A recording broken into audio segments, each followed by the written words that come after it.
One, somos todos. Voz One, el podcast.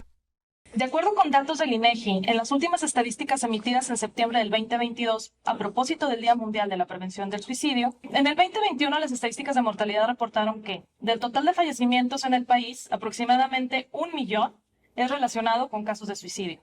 8.351 fueron por lesiones autoinfligidas. Esto representa una tasa de suicidio de 6.5 personas por cada 100.000 habitantes. De los decesos de esta causa, destaca que los hombres tienen una tasa de 10.9 suicidios por cada 100.000 habitantes. La tasa para las mujeres es menor, 2.4 suicidios por cada 100.000 habitantes. Es momento de hablar del suicidio. Bienvenidos una vez más a Voz One, el podcast. Mi nombre es Ana Victoria González y estaré conectándolos este día con la comunidad, con los espectadores, padres de familia y todo el público al que llegamos el día de hoy. Nuestros panelistas invitados también, que en un momento voy a platicar sobre ellos, para fortalecer también este contenido que esperamos sea sensible para todos y nos ayude a generar conciencia dentro de toda esta sociedad. Estamos a vísperas del Día Mundial de la Prevención del Suicidio, un mes que también se considera clave para la lucha contra este malestar que tenemos como sociedad. No podemos ser indiferentes ante esta lucha, ni podemos pasar por sentado ni normalizar ciertas conductas que están presentes dentro de nuestra sociedad día con día, donde sabemos que aproximadamente cada 40 segundos tenemos un caso de suicidio. El día de hoy me acompaña el doctor Carlos Mendiola, por este lado. Carlos, bienvenido. ¿Cómo estás esta tarde? Hola, mucho gusto, Nari, muy agradecido por la invitación, muy contento de poder hablar de este tipo de temas. Y pues bueno, agradecido por estar aquí. Cuéntanos, Carlos, un poquito qué es lo que tú haces. Mira, te platico, yo soy residente de psiquiatría, soy médico y actualmente pues me dedico, estoy cursando la especialidad en psiquiatría aquí en Saltillo, en el Centro Estatal de Salud Mental. Ok, perfecto. También me acompaña el psicólogo José Arcadio. ¿Cómo estás, José, el día de hoy? Hola, ¿qué tal? Pues antes que nada, muchas gracias por la invitación. Muy contento de que me hayan tomado en cuenta de participar en este podcast hablando de este tema tan importante el día de hoy en la sociedad. Así es. ¿Nos puedes contar un poquito también sobre qué es lo que tú estás haciendo actualmente, por favor, para que nuestra audiencia también te conozca? Sí, claro. Yo soy licenciado en psicología. Posteriormente hice una maestría en psicología clínica y de la salud. Tengo una especialidad también en psicoterapia gestal. Y bueno, algunos cursos, talleres y diplomados en psicoterapia. Actualmente laboro como coordinador del área de psicología en la empresa LIR a nivel divisional, es decir, damos soporte a varias empresas. También soy psicólogo clínico en el Centro Estatal de Salud Mental. Y tengo a mi cargo la dirección de una ACE, se llama INTRA, donde trabajamos la salud mental y nos enfocamos específicamente en la prevención del suicidio. Wow, excelente. Pues bienvenido también. Gracias. Y pues bueno, por aquí también tenemos a Alejandra Dávila, que no es la primera vez que nos acompañas. Estamos también muy contentos de que vuelvas aquí a unirte con nosotros. Y pues igual si me puedes contar un poquito, pues cómo estás y también un poquito de qué es lo que haces para que la audiencia también pues te conozca. Claro, pues muchas gracias nuevamente por la invitación. Estaba muy entusiasmada y ojalá que me tocara en este mes, porque sé pues que se conmemora este tema del suicidio, que es un tema muy, muy delicado y algo que es necesario sensibilizar. Actualmente yo me encuentro en la empresa Grupo Tracción, sí, de la cual es una empresa dedicada al transporte, y pues una de las tareas principales estoy como coordinadora regional en Capital Humano en el área de desarrollo organizacional y cultura, del cual mucho de lo que se trabaja pues es esa parte de, por así, yo le llamo en términos más mundanos, es que la gente sea feliz y que pueda trabajar de manera satisfactoria. Entonces eso realmente es como que una de mis tareas principales. Perfecto. Pues bueno, como se dan cuenta, tenemos una mesa con expertos en el tema que realmente son cifras alarmantes las que tenemos hoy en día en relación al tema del suicidio. Entonces, pues vaya, es tenemos que hablar un poquito sobre esto, como les comentaba, generar conciencia, generar toda esta parte. Sé que aquí, como les comentaba, hay alumnos que nos escuchan, tenemos egresados, tenemos gente que a lo mejor no estudia en UANE, pero que nos está escuchando, padres de familia, profesores, etcétera. Por eso es muy importante, quisimos abrir este foro para el día de hoy, platicar un poquito sobre esto más a fondo, ¿no? Entonces quiero empezar, y me gustaría empezar contigo, Carlos, que nos cuentes un poquito sobre cuáles son los factores de riesgo más comunes asociados al suicidio y cuáles son de estos los más determinantes. Por ejemplo, un trastorno mental, si es por un tema de abuso de sustancias, si hay un asunto genético, si hay desesperación por problemas sociales, ¿cómo lo podríamos considerar? Sí, bueno, los factores más comunes que ahora sí que son los que nos llaman la atención cuando vemos a un paciente que llega a la consulta y que nos llega hablando de suicidio, o lo que más nos hace alarmarnos es precisamente el uso de sustancias. Este es uno de ellos. Es uno de los que actualmente, pues ahora sí que es un problema de salud pública. Se liga también un poquito más al sexo masculino, como ya lo mencionaste tú. La mayoría de las personas que se suicidan son hombres, entonces es un factor que consideramos como de riesgo también. El hecho de que estén separados, ya sea divorciados, viudos, que no tengan, digamos, una red de apoyo, este es otro factor de riesgo también muy importante. Otro factor de riesgo es que tengan intentos previos, a pesar de que este es un factor que de repente se llega a considerar como que se cree que es como uno de los mitos también, ¿no? Que dicen que la gente que lo hace una vez lo va a volver a hacer. Bueno, no es que siempre, pero sí funge como un factor de riesgo. El hecho de que tengan como un plan bastante establecido, estructurado, con fecha, con hora, con el método, ese también es un plan de riesgo. Y pues hablando de método, el acceso a medios letales, que es pues que tengan armas, que tengan algún objeto o algún, pues sí, ¿verdad? Algún artículo o objeto con el cual poder hacerse daño. No sé si se me pasa uno aquí que los A ver. geeks tengan Ok. algo más Dale. que contar. Bueno, pudiera añadir ahí un poquito a lo que comenta el doc. Tener una poca red de apoyo, eso es algo importante que por lo menos en consulta me encuentro con mucha frecuencia con esto. O sea, las personas no tienen red de apoyo, no tienen con quién comunicarse, con quién desahogarse, y entonces lidian solos con sus problemas. El pertenecer a estos grupos minoritarios, por ejemplo, pertenecer a la comunidad LGBT, donde existe todavía discriminación, o por ejemplo, estar en un escenario de violencia, por ejemplo, mujeres en situación de vulnerabilidad por temas de violencia, o como tú lo comentabas hace un momento, jóvenes, son en México sobre todo, es quienes más se suicidan. Entonces el hecho de ser joven también es un factor de riesgo. Tú comentabas, en tu pregunta dices determinantes. No me atrevería a decir como un factor de riesgo determinantes, porque creo que hay demasiados factores de riesgo, pero sin duda alguna, simplemente son factores de riesgo, ¿no? Y causas puede haber muchas. Este es un problema de salud pública multifactorial.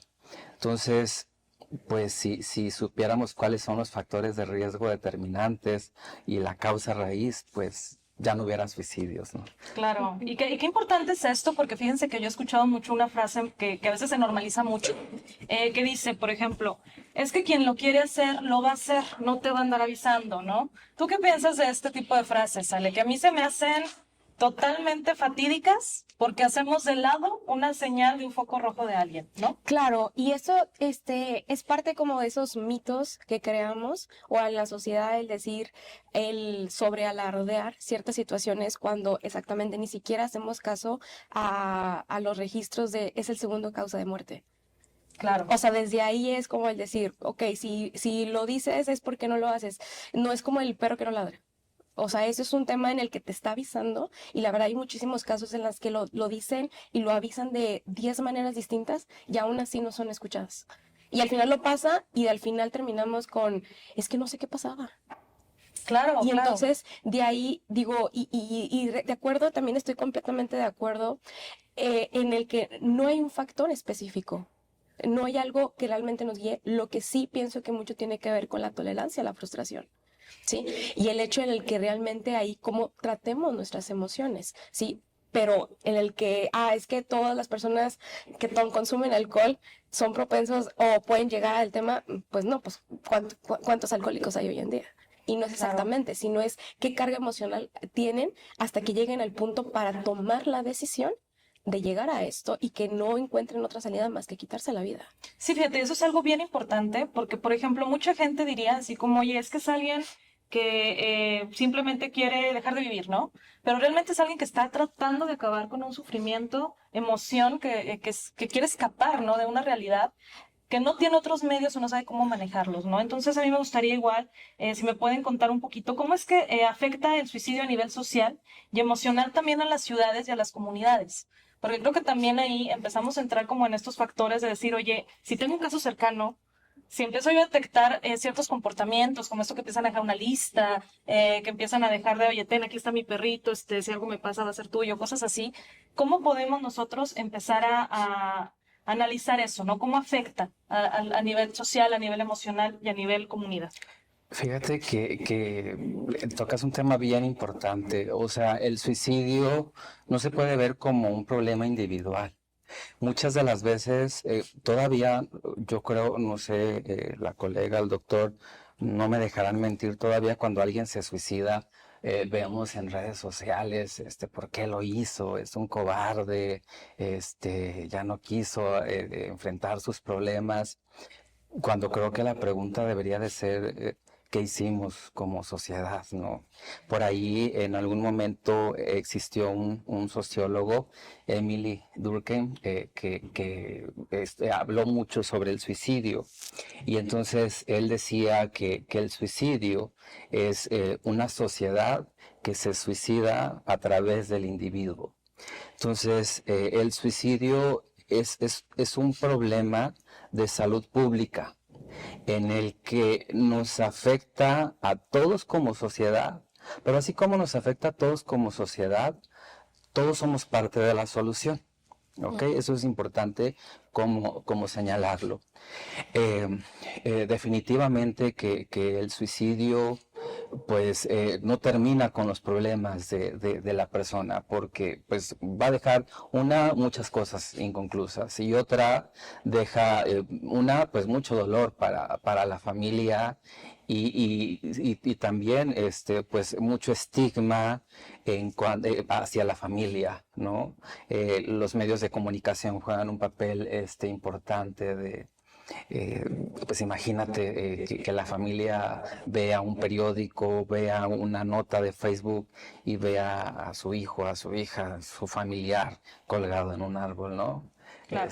Con estas notas o estos titulares amarillistas, pues claro que eso impacta. Y entonces que la sociedad esté hablando y que haga opiniones sin entender qué es lo que está sucediendo, pues claro que eso marca de una forma a la sociedad. Entonces, pues creo que de esta manera va estigmatizando sobre todo a la familia, pero también a todos las personas que rodean al individuo, porque esta persona participa de distintos círculos sociales en los que de alguna u otra forma va a marcar este suicidio para las personas, porque hace ratito, antes de comenzar el programa, platicábamos, ¿no? De algunas cifras y estadísticas, y entonces hay un efecto dominó, y entonces por cada persona que intenta suicidarse o por cada persona que se suicida, siempre va a haber por lo menos 10 más personas que lo intentan. Claro, claro, y eso es algo también que podemos empezar a notar como estos focos rojos, ¿no? Que creo que uno de los más comunes, me gustaría que igual ahorita platiquemos algunos de estos mitos que rodean precisamente al suicidio, ¿no? Que por ejemplo, muchas veces, al menos yo he escuchado, ustedes me corrigen, es que empiezan con estas autolesiones, que son como infringirse este dolor, ¿no? Que a fin de cuentas son procesos de autodestrucción que empiezan a ir cada vez más fuerte o más lejos. ¿Esa puede ser una de las señales de alarma o es un mito? ¿O cómo pudiéramos nosotros relacionar estos mitos? No sé, Carlos, ¿tú qué opinas aquí al respecto? Pues bueno, uno de los mitos que yo considero muy importantes es que generalmente la sociedad tiende a decir que las personas que se autolesionan o que incluso intentan cometer suicidio es por querer llamar la atención, como estar faltos de atención, por querer llamar la atención. Y pues bueno, llamar la atención, ¿a qué nos referimos con eso, no? O sea, llamar la atención porque se sienten mal y requieren algún tipo de ayuda, o se refieren a llamar la atención como si estuvieran fingiendo alguna enfermedad, algún síntoma. Entonces, a mí me parece que este es uno de los mitos más comunes que hay. Al contrario, como tú lo mencionaste hace rato, creo que es una llamada de atención, un foco rojo que nos dice, oye, bueno, esta persona necesita, pues sí, atención, pero una atención especializada, ¿no? Necesita atención tanto de profesionales de la salud mental como la atención o más bien el apoyo de una red social, como lo mencionaban también anteriormente. Y bueno, ese es uno de los que a mí me parecen más importantes. No sé si Lali tengas alguno. Tú, Ale, ¿qué es lo que consideras? Fíjate que es un tema también, todo este punto precisamente cuando llegamos a pensar en eso, o que dicen, ¿sabes qué? Es que las personas que se suicidan es porque tienen algún tipo de enfermedad mental, ¿no? Pero ¿cuáles vendrían a ser precisamente estos grupos vulnerables que pueden llegar a presentar eso? Ale, si me gusta saber tu opinión. Es que como grupos vulnerables podemos encontrar en todos lados. O sea, y es que es donde realmente no alcanzamos como a entender ese punto, el decir, las personas que quieren o intentan suicidarse, sí, y es eso, o que quieren llamar la atención, ok, ahondemos más, ¿para qué? Pero el problema es que nada más lo dejamos ahí, como una muestra de chiflazón. Y cuando no es eso, o sea, el querer llamar la atención, a veces detrás de eso hay un tema de a lo mejor de una violación, Claro. tocamientos, un abuso, hay a veces hay un tipo un bullying, moving, hay violencia, o sea, podemos ver un sinfín de circunstancias de la cual hace que una persona llegue a este punto. ¿Qué pasa? Y ahorita sumando lo que dice el colega, o sea, desinformamos a la gente. Y ha tocado ver periódico y noticias donde dice, se suicidó porque le negaron el teléfono. No, mal. Y entonces después creamos eso, entonces no le voy a quitar el teléfono a mi hijo. Porque no quiero que pase eso. Híjole, Claro. cuidado. Y es que Porque estamos mal informando. exactamente, porque creo que también, quizá también tiene que ver con todo este tema, que a mí me gustaría también que me comentes, por ejemplo, tú que estás también en todo esto, ¿verdad? Que están ustedes inmersos precisamente en este tema. Viene a ser esta parte donde también se desarrolla mucho el tema de depresión, de ansiedad, y empiezan a no tener como una salida, ¿no? De este manejo de emociones. ¿Tú consideras que, por ejemplo, si una persona que tiene estas tendencias suicidas y demás, supiera cómo tener ese manejo de emociones y hubiera tenido otra alternativa? Sí, definitivamente. O sea, un mito es que todas las personas que tienen un trastorno mental intentan suicidarse o se suicidan, y eso es falso. O sea, sí es un factor de riesgo el que tengan un trastorno mental. Sin embargo, no todas las personas con un trastorno mental y no todos los trastornos mentales aplican para tener conductas suicidas. Sin embargo, lo que pasa es que a veces no están bien informados, no tienen la suficiente red de apoyo, lo que muchas de las veces pasa, sobre todo con la depresión o con algún otro problema de salud mental, que se crea lo que se conoce luego como una mirada de túnel, ¿no? Que únicamente podemos ver lo que está aquí, ¿no? No podemos ver hacia los lados o no vemos con claridad hacia el frente. Y entonces creo que ya no tengo otra forma de solucionar mi problema, creo que me voy a sentir mal toda la vida, y entonces es a lo que se le llama como desesperanza. Entonces la desesperanza es un factor de riesgo para el suicidio. Entonces, si la persona pudiera o encontrar otra forma, o alguien le mostrara que hay otra forma de solucionar su situación, pues claro que no va a cometer suicidio o a intentarlo. Sí, fíjate, y tocas un tema bien importante, creo que lo hemos mencionado, que es la red de apoyo. O sea, creo que muchas veces se menciona, oye, es que necesita la persona una red de apoyo, pero por ejemplo, si alguien tiene un caso cercano, empieza a detectar estos focos rojos, ¿cómo podemos ser una red de apoyo? ¿Cómo nos convertimos en dar ese soporte para evitar que las cosas lleguen más lejos? Para empezar, bueno, si me permites, Claro. Para empezar, es importante que cuando tú identificas esa situación, y eso es un tema de pedirle permiso a la persona de querer entrar, ¿sí? Muchas de las veces están esas personas que están pensándolo, que están como entre queriendo pedir ayuda pero no saber, ¿sí? Cuando tú vas poco a poco entrando, sí, pero sí al decir, ¿sabes qué? ¿Me permites ayudarte? ¿Sí? Y es ahí al decir, sí, vamos a requerir más de una persona. Y vamos a requerir especialista, y vamos a requerir esto. Pero eso es un tema de, no el de inicio, irlo y ya vamos y te vamos a como que invadir tu espacio. Pero sí es importante, esa persona no puede quedarse sola. Claro. ¿Sí? Pero lo que sí es que al momento que tú le pides permiso, sí, y ojo, aquí es bien importante que para hacer una red de apoyo es importante entrar sin juzgar. Claro, sí, La razón definitivamente. por la que sea de la cual esa persona está pensando el quererse quitar la vida, ¿sí? Es su razón. Y es necesario darle esa afirmación, de decir, ok, está por esa razón y, ok, vamos a ver qué sigue. Claro, ¿Sale? totalmente. A mí me gustaría igual que nos pudieran indicar cuáles serían los focos rojos, no sé, Carlos, si me pudieras también comentar, focos rojos que pudiéramos poner de una persona que decimos, ¿sabes qué? Se quiere suicidar y estoy detectando esto. Hay como un comportamiento, ¿cómo lo podríamos identificar? Sí, bueno, hay varios. Uno de ellos y como los más...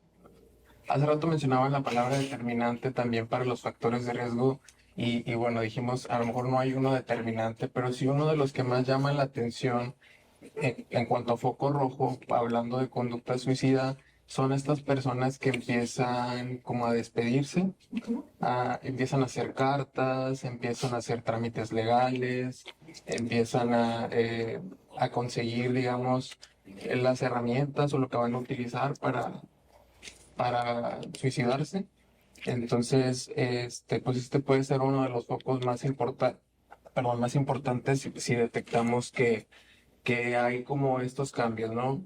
O sea, alguien que empieza a decir, mandar mensajes, no, pues perdóname por lo que voy a hacer. Eso es un clásico también que he escuchado mucho en la consulta, que mandan mensajes, no, perdóname por lo que voy a hacer. Se empiezan a despedir, ¿no? Que te quiero mucho, que te amo y que ya no puedo más, etcétera. Entonces, estas son señales que ya hablan que una persona está en un grado de sufrimiento bastante alto y que está considerando muy seriamente cometer suicidio. Si me permites complementar un poquito ahí, creo que yéndonos hacia la otra parte, recuerdo un caso de una chica que hizo como un poco lo contrario. O sea, Siempre que hablamos de señales de alerta y entonces hablamos de aislamiento, de que se despide, de que empieza a cerrar ciclos, de que llora, de que empieza a dejarse, a descuidarse. Y entonces esta chica fue a una fiesta con sus amigos y entonces ella se puso guapísima y se arregló y iba muy contenta, muy alegre y bailó y abrazó a sus amigos y les dijo que los quería mucho. Jamás se despidió de ellos, ¿no? Pero todo el mundo la vio muy contenta, como hace mucho tiempo no la veían. La vieron ella se compró un vestido que hace mucho no se arreglaba de esa forma. Y entonces se acabó la fiesta, se fue a su casa, durmió. Ya otro día esperó que su familia se fuera y cuando ya no estaba su familia, aprovechó y en ese momento fue que fue un intento fallido porque al final del día la encuentra su hermano y la baja. Sí tuvo daños porque dejó de respirar por un momento, estuvo hospitalizada. Pero bueno, aquí fue como la otra parte, ¿no? También puede suceder, o sea, cualquier cambio drástico que no corresponda a su estado de ánimo ordinario, eso puede ser también como una señal de alerta, creo. Claro, fíjate, y hace rato estábamos platicando sobre este tema de que el 80%, habíamos dicho, son en su mayoría hombres, ¿no? Y el 20% son las mujeres, ¿no? Y otro de los datos que yo también había estado revisando es que las mujeres suelen tener como el método, digamos, con fármacos un poco más discretos, se podría decir, y en el caso de los hombres, por lo general son métodos más violentos, desde, no sé, pistolas, armas, toda esta parte. ¿Hay alguna relación de que esto suceda? Sí, los hombres son más agresivos, ¿no? Somos más agresivos. Primero, estuve como investigando, y esto es a nivel mundial. O sea, sí hay muchas variantes en el suicidio a nivel mundial, pero curiosamente pasa esto que casi ordinariamente un 80% de suicidios son de hombres y el resto son de mujeres y en un gran porcentaje, bueno, el método más utilizado es el ahorcamiento, pero los hombres utilizan métodos más bruscos o agresivos y las mujeres utilizan métodos más sutiles. ¿Qué es lo que pasa? Que todavía existe todas estas masculinidades tradicionales en el que al hombre todavía no se le permite mucho expresar sus emociones, que se guarda todas sus situaciones, que no habla de lo que le pasa, y entonces a las mujeres tienen más cómo gestionar, que se van con la amiga, con la comadre, que ya fue a llorar con la mamá, que con el cafecito, que el jueves de chicas o todo, y entonces gestiona. Y entonces, ¿qué es lo que pasa con la mujer? Que tiende a planificar más, ¿no? Entonces tiende a planificar, va acumulando y entonces no va pudiendo gestionar y va planificando de una manera más sutil. Entonces el hombre tiende a no planificar tanto. Entonces es mucho más impulsivo y al ser mucho más impulsivo no piensa tanto las cosas y con lo primero que se encuentra, pues con eso es con lo que intenta. Claro, claro. Y hay una cifra también muy preocupante que viene a ser como esta parte donde tenemos, no sé cómo, porque es vaya, sí, estaba un poco para comentarlo, pero tenemos a niños desde 8 años que se están suicidando. A veces decimos, ¿sabes qué? Es que fue porque lo corrieron del trabajo, es que tronó con la novia, es que sufrió un abuso sexual, es que no gestionó estas emociones que a veces en la adultez tenemos, en la adolescencia tenemos, pero ¿cómo podemos concretar este tema de niños que actualmente se están suicidando? Porque es la cuarta causa, me habías comentado hace un momento, cuarta causa de muertes a nivel nacional.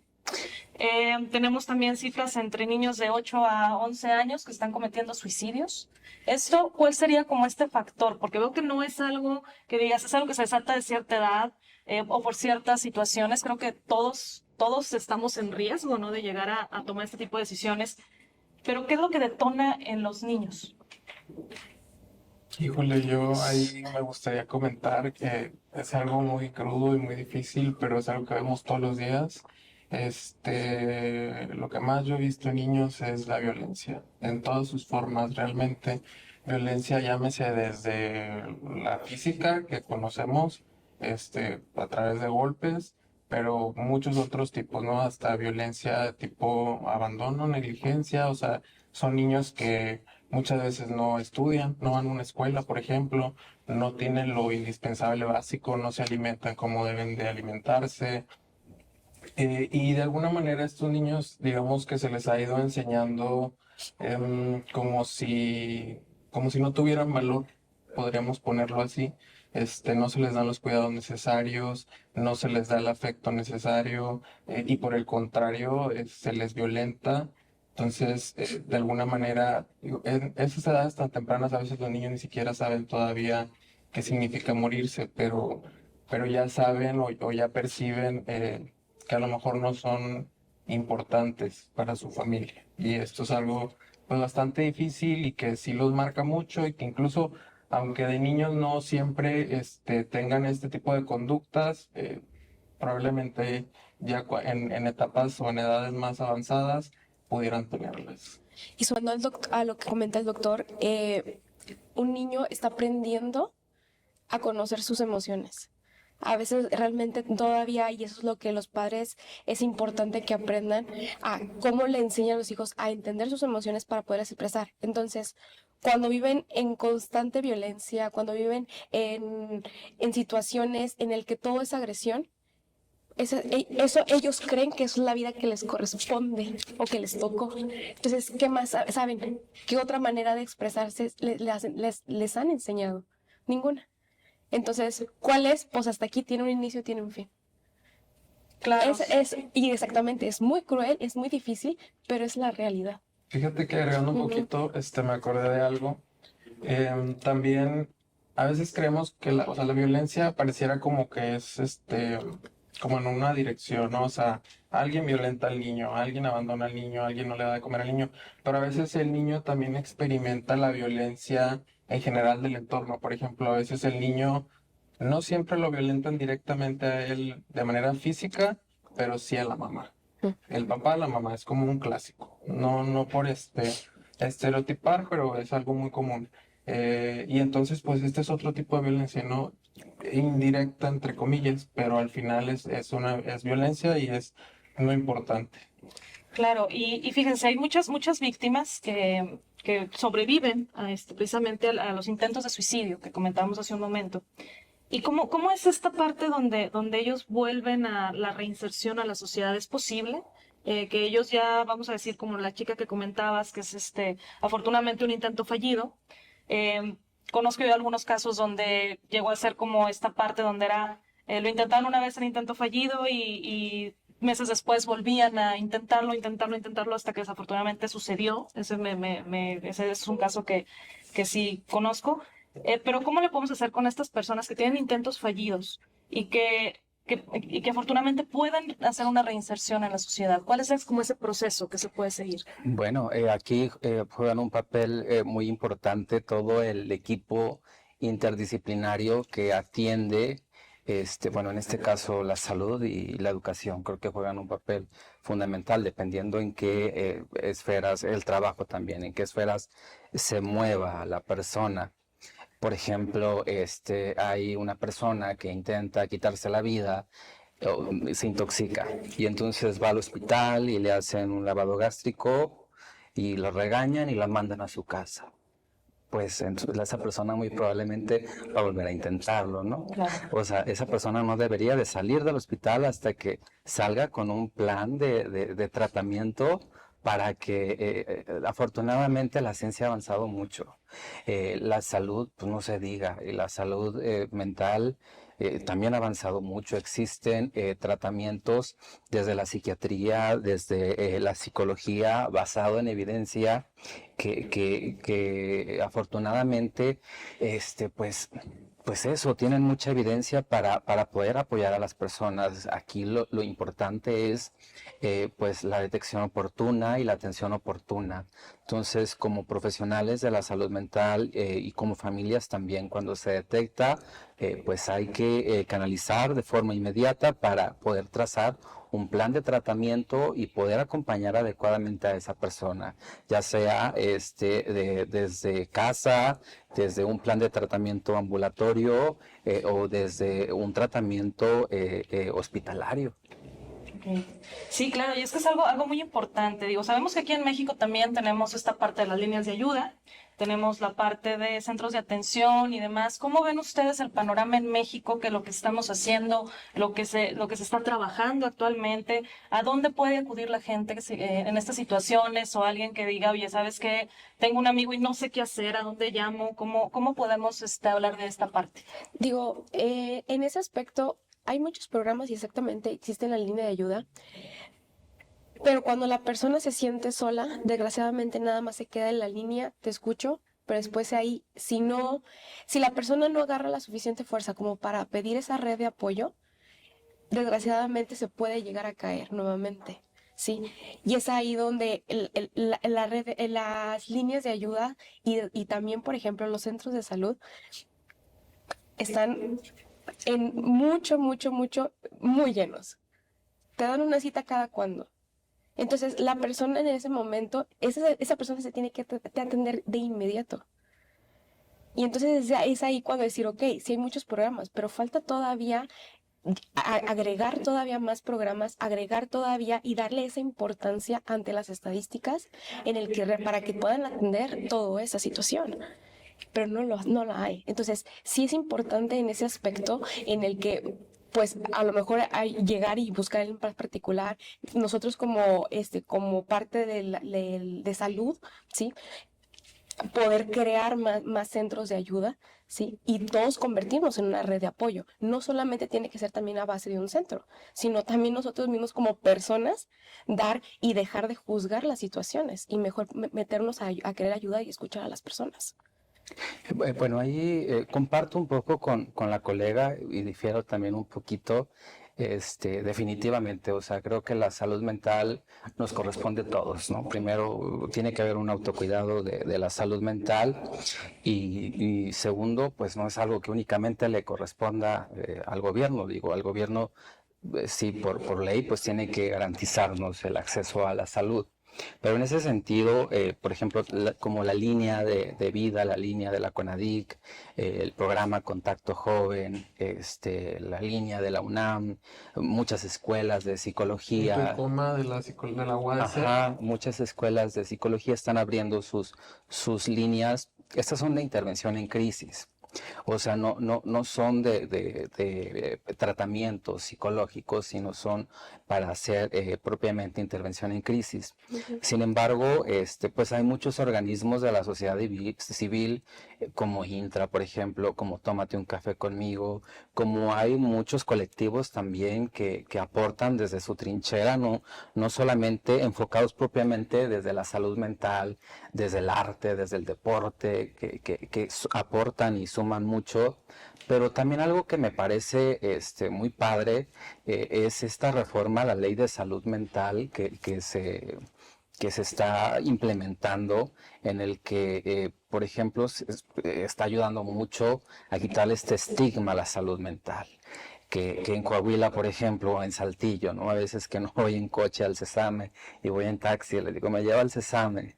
Entonces, ahí ¿dónde están los locos? ¿No? Me dicen. Y entonces, lo que ahora se busca es pues, que la salud mental llegue a las colonias. Y entonces están abriendo centros de salud mental y adicciones cercanos a las colonias para que la gente llegue.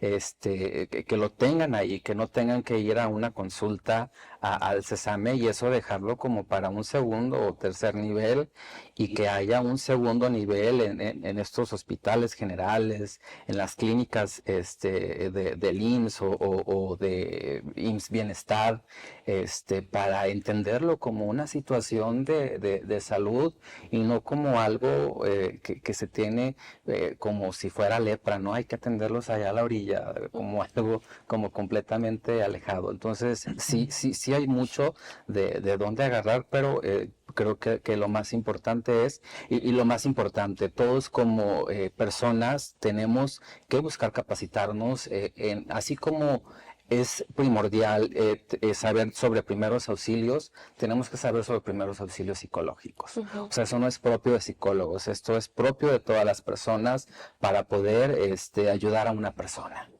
Claro, claro, y es que la verdad es que las cifras como las estuvimos viendo, todo esto que estamos compartiendo, nos habla precisamente de esto, ¿no? De los estigmas, el estigma que tiene la salud mental, el estigma que tiene estos casos de los centros y demás. Aquí en Guane también tenemos por ahí el CAP, que también está disponible en todos nuestros campus, y qué difícil es a veces poder tener en términos así como de México a nivel cultura, a nivel educación, el hecho de acudir a buscar ayuda, ¿no? Entonces, todo esto nos va llevando poco a poco a cuál es esta importancia, ¿no? La educación en la salud mental dentro de escuelas, en lugares de trabajo. Por ejemplo, Ale, tú que nos comentabas que estás en la industria, a ustedes que les toca también estar de primera mano. ¿Cómo podemos ir despertando el que la gente pida ayuda? ¿Cómo podrían ser esos factores? Mira, a mí normalmente me ha pasado que cuando empezamos a informar a las personas es cuando empiezan ellos a pedir ayuda. Y eso es algo bien, y me ha tocado en muchos tipos de casos, o sea, no solamente en temas en este caso de que es el suicidio, cuando hablamos sobre los trastornos, irnos a un tema preventivo. O sea, ya no me voy a ir si has pensado en suicidarte, sino es si tienes cierta desesperanza, si tienes ciertas desánimo, y entonces a términos o a palabras en el que la gente usa comúnmente, y de ahí para ir ahondando a llegar al punto en el que la gente diga, ok, a mí me pasa esto, o estoy sintiendo esto desde hace 2 semanas, 3 semanas. Simplemente a veces cuando no nos damos cuenta de lo en nuestro día a día, cómo se va distorsionando en el que dejamos de dormir, dejamos de comer o comemos en exceso, todo ese tipo de situaciones en el que cuando empezamos a informar a la gente que todo eso pueden ser señales de ciertas situaciones de algún trastorno emocional, que no es un tema de loquera, porque eso siempre yo les digo a mis pacientes, todo el mundo está loco. Quien no lo esté, díganme. Estamos, ¿no? Estamos locos. Exacto. Estamos locos. Completamente. Correcto. Les digo, díganme quién no. Sí, la locura es una parte fundamental. Lo que sí es que podemos tener ciertas circunstancias que nos hagan una persona funcional o disfuncional. Y que de ahí es importante que cuando ya no estamos siendo funcionales, algo está pasando. Y es necesario, como quien dice, esos ciertos ajustes en donde simplemente hay que empezar a aprendernos a conocernos, ¿sí? Y de ahí, pues, para seguir saliendo adelante. Claro, claro. Fíjate que complementando, justo va creo que de la mano lo que acaba de mencionar, ambos licenciados.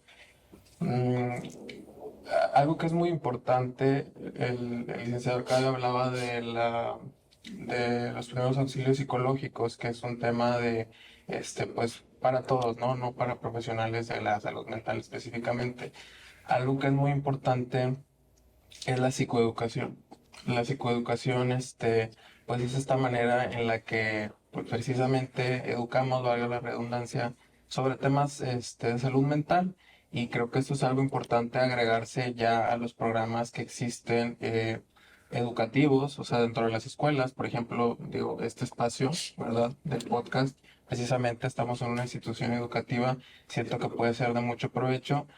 Pero precisamente ya a nivel de programas de prevención de suicidio, de programas de salud mental nacional, ya existen también estas capacitaciones para maestros, para personal educativo. Entonces, digo, a lo mejor todavía un poco en pañales, pero al menos ya es algo que está ahí y que pues hacia allá vamos, ¿no? Hacia la psicoeducación. Fíjate, es algo bien interesante porque, por ejemplo, yo no me había tocado ver, por ejemplo, en redes sociales una red de apoyo como tal. Y se los comento bien rápido porque cuando estuve yo ahí revisando algunas cifras precisamente para este tema y demás, cuando, por ejemplo, en TikTok específicamente le puse ahí, cuando puse la palabra suicidio, no me lanzó nada más que solamente temas de apoyo, recursos, líneas de ayuda, a quién puedes mandar mensaje, y eso no me había tocado ver en una red social. Entonces eso me habla de que también ya, obviamente, las redes sociales saben lo que está ocurriendo con los chicos, porque a fin de cuentas TikTok es una red que está utilizada en su mayoría por adolescentes, ¿no? Entonces, qué importante es tener este tipo de accesos a la mano, donde no nada más es el tener contenido por tener contenido, sino que tenemos todo este tipo de conexiones y que nos puede ayudar a que podamos integrar, ¿no? Esta comunicación para gente que quiera convertirse en una red de apoyo, para gente que necesite ayuda, que sepan que no están solos. Y me gustaría que ustedes me dijeran cómo identifican ustedes los principales retos que tiene México en la cuestión del suicidio actualmente. ¿Cuál es el principal reto? Pues uno de ellos es lo que tú acabas de comentar, el uso de la tecnología. Antes de la pandemia, la OMS analizaba mucho y se veía lento como el proceso de la atención de la salud mental a través de redes sociales y todo esto. Sin embargo, pues la pandemia nos hizo acelerar todos los procesos en muchos sentidos y bueno, la salud mental no se quedó atrás y toda la cuestión de telementoría en salud mental, psicoeducación es fundamental. Entonces, uno de los retos es la capacitación a todo personal de salud mental para poder brindar atención en todos los niveles y de todas las formas en salud mental. Creo que otro reto importante es capacitarnos en temas de poder atender a todos estos grupos minoritarios, no sé también cómo usted les pueda llamar, por ejemplo, grupos indígenas, grupos diversos de la comunidad LGBT, que de repente también ahora hay tantas formas de expresión y diversidad que también de repente nos sobrepasan, ¿no? Y no sabríamos de repente también cómo atender. Pues también es importante como capacitarnos en ese sentido, y sobre todo algo bien importante que de repente nos sobrepasa, la gente busca como respuestas inmediatas y algo que está muy de moda es todo el uso de la pseudociencia. Y sobre todo que muy similar a lo que pudiera ser como la psicología. Entonces, pero a veces eso trae consecuencias muy adversas. Entonces, tenemos que capacitarnos y generar nueva evidencia científica, nuevas corrientes psicológicas en psicoterapia que respondan a los temas actuales que la sociedad va pidiendo, porque si nos quedamos con los modelos tradicionales, pues no vamos a poder responder a la sociedad, y por eso es que todas estas pseudociencias nos van ganando mucho terreno. Claro. De este lado, ¿algo que quieran complementar? Sí, no, realmente yo nada más daría énfasis en el tema de la actualización. El ser humano es un ser de cambio constante y si nos quedamos con la información de un momento, ya no va a ser la misma. Y entonces, como personal de salud, sí sería la recomendación en el que siempre tenemos que estar actualizándonos en todo momento para saber cómo vamos a indagar. Vienen nuevas generaciones, vienen con pensamientos, con crecimientos, con desarrollos, con costumbres muy distintas a lo que son generaciones que están pues un poco más mayores, pero es seguirnos actualizando para poder detener este tipo de estadísticas. Sí. Claro, y sabes algo que también me ha tocado a mí detectar y dentro de todo lo que hemos estado platicando, que a veces este tabú como que también afecta a la misma familia que está viviendo el proceso. O sea, ¿a qué me refiero? Por ejemplo, si tienen una situación, mejor con un hijo adolescente, no lo quieren expresar, no quieren dar a conocer, precisamente no quieren la misma familia que a lo mejor no está capacitada y no sabe mucho al respecto, no quieren pedir apoyo. ¿Cómo podemos nosotros también, o qué consejos le pueden dar ustedes precisamente a familias que están pasando por estas situaciones? Porque a veces no, se quedan callados, o sea, no piden apoyo por no decir, por precisamente este tabú del estigma que estamos comentando. Ahí, ¿qué es lo que les pudiéramos dar de consejo, por ejemplo? Pues precisamente es parte del estigma, como tú bien lo mencionas, es parte de este estigma que hay interiorizado, es una reacción a veces que tiene que ver con el miedo, ¿verdad? Miedo a ser juzgados, a ser rechazados, a ser excluidos, pero bueno, que sepan estas familias que esos tiempos ya no existen realmente. Todavía hay personas, ¿verdad?, que se resisten al cambio, que se resisten a estas realidades, pero la verdad es que habemos muchas otras personas que estamos actualizados en estos temas, que nos dedicamos a estos temas, y no solo personas, hay instituciones, hay recursos educativos y pues yo les alentaría a que a que trataran pues de no encerrarse, digamos, en ese sufrimiento, ¿no? De no vivirlo como algo prohibido, como algo escondido, sino que se acercaran a los profesionales adecuados, a las instituciones adecuadas, porque precisamente este problema es un problema pues prevenible, ¿verdad? No tenemos que llegar a consecuencias pues fatalistas. Claro que sí. Por aquí, ¿me pueden dar también igual los datos de la línea de ayuda? Sí, claro. Bueno, ahí nomás complementando ahorita que me surgió una frase. Claro, adelante, adelante. Yo nada más añadiría para quienes atraviesan alguna situación, les diría que pedir ayuda no es señal de debilidad. O sea, que quien busca ayuda es porque es una persona fuerte y es una persona valiente, que quiere trabajar en sí mismo. Todos tenemos problemas, ¿no? Y no hay malestar que dure para toda la vida ni que nos sobrepase. Y bueno, algunas líneas en donde pueden buscar atención, por ejemplo, la línea de vida del estado de Coahuila, a través del 911 se pueden enlazar. Creo que eso es más fácil que el 800-822-3737, la línea de la CONADIC, 800-911-2000.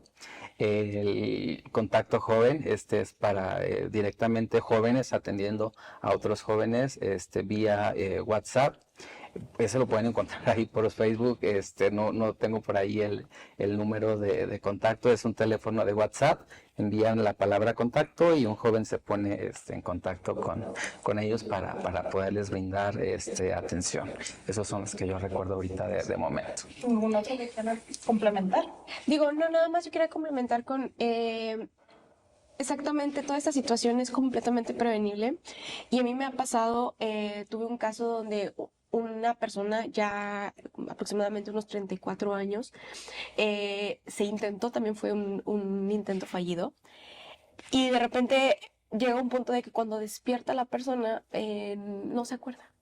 Entonces, es bien importante, pues sí, traer a la conciencia a la persona para evitar y prevenir la situación. Y sobre todo, algo de lo que realmente cuando ya somos conscientes de esta situación, hay una frase, y lo acaba de mencionar el doctor, que es una frase muy común de esas personas que dicen, es que yo ya no quiero vivir.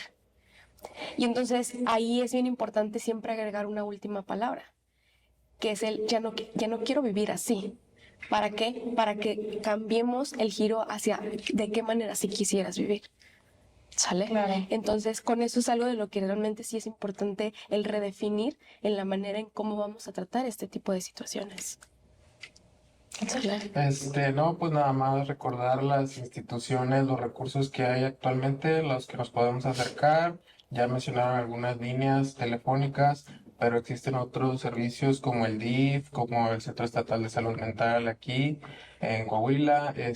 También está a través de otras instituciones como la Fiscalía General del Estado, está el Centro de Justicia y Empoderamiento de las Mujeres, y bueno, creo que incluso hay más otros lugares donde acercarnos, a veces las mismas facultades de psicología, de diferentes instituciones tienen servicios de este tipo, e incluso en los sistemas en los centros de salud de que están en las colonias, bueno, a veces ahí no se resuelve el problema como tal, pero al menos ya es un primer contacto donde se puede canalizar con los servicios adecuados y pues buscar la manera de resolverlo. Y como tú lo dijiste, o sea, en la actualidad las redes sociales o cualquier navegador de internet pone la palabra suicidio y lo primero que te va a mandar es todos los servicios a donde puedes acudir. Claro, claro que pudiéramos transmitirle precisamente como un mensaje clave a personas que están luchando con pensamientos suicidas. ¿Qué les podemos decir? Y a sus seres queridos, o sea, ¿por dónde empiezan? ¿Por dónde, vaya, es algo cómo podemos transmitirles un mensaje a todos las personas que nos están escuchando, alguien que esté pasando por todo esto? ¿Por dónde pueden empezar? Ahorita ya hablamos de líneas de ayuda y demás, que me imagino que eso viene a ser como, digamos, quizá una segunda fase, porque creo que primero tiene que venir algo como el reconocimiento, ¿no? De identificar en qué situación estamos viviendo, ¿qué les pudiéramos transmitir a ellos? Bueno, primero, pues es importante identificar en dónde nos encontramos parados. Anteriormente se hablaba de suicidio. En la actualidad se habla de conducta suicida. La conducta suicida atraviesa varias fases que pasa por pensamientos de suicidio, pasa por plan suicida, pasa por intentos de suicidio y pues ya un suicidio consumado o un suicidio fallido. Entonces, pues a mayor información, mayor es el riesgo. Entonces, pues les invitaría primero a analizar dónde nos encontramos, ¿no? Si nos encontramos con pensamientos, si nos encontramos con ya con un plan, si vamos planificando, a ver cuándo lo voy a hacer, cómo lo voy a hacer, cómo quiero hacerlo, cómo me va a doler menos, si ya voy hacia el plan, pues es importante buscar ayuda. Y la importancia de acercarnos con un profesional de la salud mental, eso es fundamental. A veces es con el último que llegamos, no sé por qué a veces nos da tanto miedo acercarnos con el profesional de la salud mental, y entonces vamos con el de imanes, vamos con el que nos lee el iris de los ojos, con el que nos lee el tarot, con el chamán, con el de las cartas, y ya como nadie nos solucionó, entonces pues ahora sí ya voy con el psiquiatra y el psicólogo, cuando pues es con quienes debemos ir en un primer momento. Somos personas también, como solamente que somos personas en un sentido figurado, pues con una lamparita que les podemos acompañar para poder salir de esa situación. Claro, claro. ¿Algún consejo ustedes quisieran dar? Nada más, nos estamos enfocando mucho en el tema de la persona que tiene esta conducta suicida, pero también la recomendación sería hacia las personas que rodean a estas personas. No sabemos en qué momento estemos a un lado de una persona que está intentando quererse suicidar, que ya lo planeó, o solamente lo piensa, pero entonces cuidemos lo que decimos, cuidemos lo que hacemos en el sentido en el que si afecta a otra persona, ¿sí? No quiere decir que no hagamos nada, no, es nada más si lo que vas a hacer y va a afectar a otra persona, cuidemos eso, porque eso puede ser la diferencia y le puede cambiar la vida a esa persona. Sí, entonces también recomendaría eso a todas las personas, familias, en general maestros, docentes, en el que todos podemos salvar una vida en todo momento. Pues yo nada más cerraría con más o menos reforzar lo que ya comentaron, pero simplificarlo a que la conducta suicida, el suicidio, es parte de la patología mental. Poniendo en palabras simples, se trata de una enfermedad y por lo tanto es prevenible y es tratable. Entonces, eso es lo que yo les diría. Si se encuentran bajo una situación de este tipo, es su problema que se puede solucionar. Claro que sí. Pues bueno, para ir cerrando ya este podcast, que la verdad ha sido un podcast diferente, obviamente, tenemos un foro que quisimos abrir para todo esto, donde a fin de cuentas también somos un medio de comunicación y yo agradezco mucho su tiempo, su espacio, sus agendas, de venir y compartir todo esto con toda nuestra comunidad, con la gente que nos escucha, que nos está viendo. Y pues bueno, la verdad es que creo que nos quedamos cortos para todo lo que tiene este tema que ver. Sin embargo, pues yo me voy muy contenta de poder abrir este espacio para los jóvenes, para quien esté pasando por este tipo de situaciones, porque a veces es cierto, no sabemos cómo confrontarlos. Y pues bueno, también me da muchísimo gusto que en esta emisión podamos contar con la participación igual de nuestra producción, a quien también agradezco que nos haya apoyado en este momento. También, pues bueno, ya un poco fuera de tema, recordarles de nuestro torneo Pro Player, que va a estar el 29 y 30 de septiembre, ya está próximo a que ya empiecen a hacer sus inscripciones para que puedan venir a jugar aquí en nuestro gimnasio de Guane. Y pues bueno, eso se trata, ¿no? Empezar a buscar también espacios de convivencia, también entre los mismos jóvenes, por eso también nos gusta hacer este tipo de eventos. Y pues síganos en redes sociales, no lo olviden, Guane Oficial, estamos en todas las plataformas disponibles. Y pues bueno, empezamos a seguir apoyando, informémonos. Y pues ya saben, línea de ayuda está abierta, CAPS están abiertos. Cualquier cosa, estamos a sus órdenes. Hasta la próxima. Gracias. Gracias por acompañarnos en esta emisión. Te esperamos el próximo jueves. Recuerda que Voz Guane somos todos. Escúchanos en YouTube y Spotify. Síguenos en nuestras redes sociales Guane Oficial y no te pierdas nuestros episodios. Sugiere temas o participa en este espacio. Tú también. Sé parte activa de una experiencia educativa que transforma. Voz One, el podcast.